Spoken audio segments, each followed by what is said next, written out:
As President Joe Biden and Sherelle Griner, wife of Brittney Griner, celebrated the release of the WNBA star who had been in Russian custody under drug charges since February, administration officials vowed to continue to work to free Paul Whelan, an American detained in Russia since 2018 under a 16-year prison sentence on espionage charges.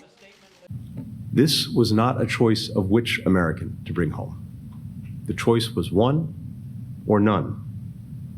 The administration had initially sought the release of both Griner and Whelan in exchange for arms dealer Victor Bout, a Russian citizen convicted in 2011 of conspiracy to kill Americans and sentenced to 25 years in prison.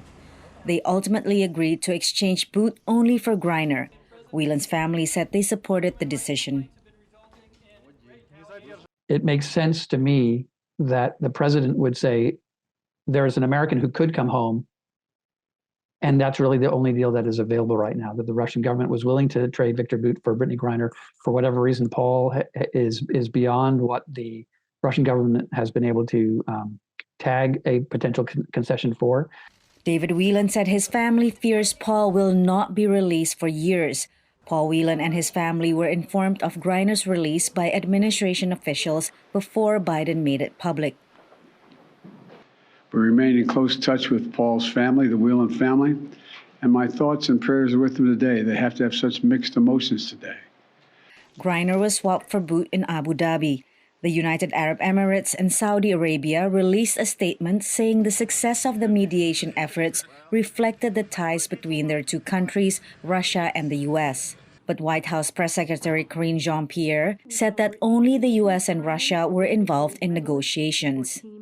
There was no mediation involved. We are grateful for the UAE, as the president mentioned, as I am mentioning now, for facilitating the use of their territory for the exchange to take place. We are also grateful to other countries, including Saudi Arabia, that released the issue of our wrongfully detained Americans with Russian government, that raised that issue. While Whelan's case is high profile, there are many less known. According to a State Department official, between 40 and 50 Americans are being wrongfully detained by foreign governments, many of whom are without the level of media attention given to Whelan or Griner.